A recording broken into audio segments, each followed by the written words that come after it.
Hello students, welcome to our channel. நம்ம இன்னைக்கு exercise 1.4 6th sum பார்க்கலாம். இப்போ பாருங்க இங்க a b வேல்யூ கொடுத்திருக்காங்க and f of x வந்துட்டு கொடுத்திருக்காங்க. ஓகேங்களா? இப்போ பாருங்க நான் வந்துட்டு கொடுத்திருக்க a செட் வந்துட்டு xங்கற இடத்துல சப்ஸ்டிட்யூட் பண்ணி வேல்யூ கண்டுபிடிச்சிருக்கேன்.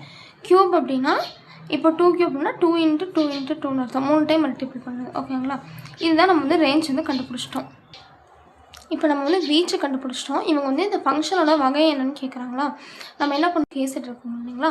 இந்த கொடுத்துருக்க ஏ செட்டில் இருக்கிறது தான் வந்துட்டு நம்மளோட எக்ஸ் ஆகும். அண்ட் நம்ம கண்டுபிடிச்சி இந்த ஆர் தான் ஒய்யாகவும் எடுத்துக்கணும். இப்போது நேச்சுரல் நம்பர் இயல் எண்கள்னு கொடுத்துருக்காங்க. அப்போ 1க்கும் 8க்கும் இடையில நிறைய எண் இருக்கும். ஆனால் நம்ம கண்டுபிடிச்சதுனால என்ன பண்ணியிருக்கேன், எக்ஸட்ரா மாதிரி கொடுத்து இந்த மாதிரி வச்சுருக்கோம். டயக்ராம் வந்துட்டு உங்களுக்கு வேணும்னா நீங்கள் போட்டுக்கலாம். ஓகேங்களா? இப்போது என்ன தெரிஞ்சிருக்கு, இதில் இருக்க எல்லா எலமெண்ட்டுமே இங்கே வந்து மேப் ஆகிருக்கணும்.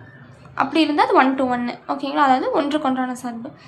இன்னொன்று இன்டூ ஃபங்க்ஷன். இது வந்து ஆன் டூ கிடையாது. ஏன் இன்டூ அப்படின்னா இருக்க எலமெண்ட்லாம் மேப் ஆகிருக்கு, பட் இடையில நிறைய எலமெண்ட்ஸ் வந்துட்டு மேப் ஆகாமல் இருக்குது. அதனால் இது வந்துட்டு உள்நோக்கிய சார்பு. ஓகேங்களா? நம்ம வீடியோ பிடிச்சிருந்தா லைக் பண்ணுங்கள், ஷேர் பண்ணுங்கள், சப்ஸ்கிரைப் பண்ணுங்கள். தேங்க்ஸ் ஃபார் வாட்சிங். பாய்.